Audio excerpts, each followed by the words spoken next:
dragging around. We all want to be living a more sustainable existence, and growing edible plants is just one way you can do it.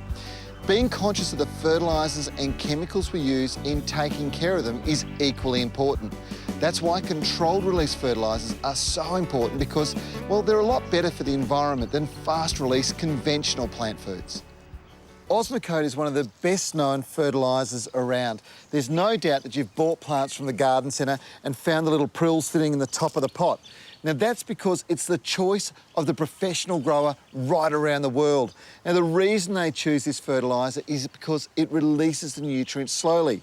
Each one of these little prills, once they get wet, slowly starts breaking down. Now it's because bacteria start eating away at the soil coating. And this allows nutrients to leach very, very slowly to the plant's roots, feeding them in small amounts every day.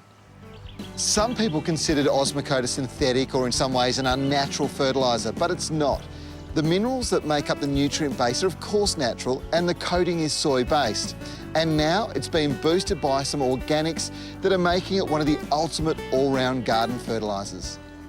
Now the organic components of this are absolutely fabulous. It's got blood and bone, composted manures, fish, seaweed and even gypsum. And each one of these individually is incredibly good for the soil. But when you put them together, they make the most fantastic soil improver. And as a fertiliser, well, they're actually feeding the ground as well as feeding the plant.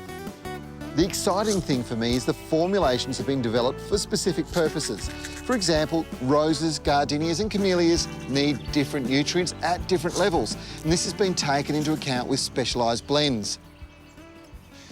For instance, fruit trees like citrus require large amounts of specific types of nutrients. They require lots of magnesium to green the leaves and keep them a nice lush green.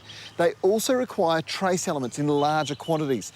Now this helps them sustain lots and lots of fruit, allows the fruit to get bigger, plumper and juicier. So it's absolutely critical you add these types of nutrients in extra proportions for these types of trees. Now when you are putting them into the ground, you're enriching the soil. So you're actually fertilising the soil, making it healthier, and this helps sustain the tree well after it's produced its crop. Growing citrus is something we should all do. They're so good for us. You can grow them as espalier trees along narrow pathways or as feature plants in large tubs, or as the most stunning clipped verge trees.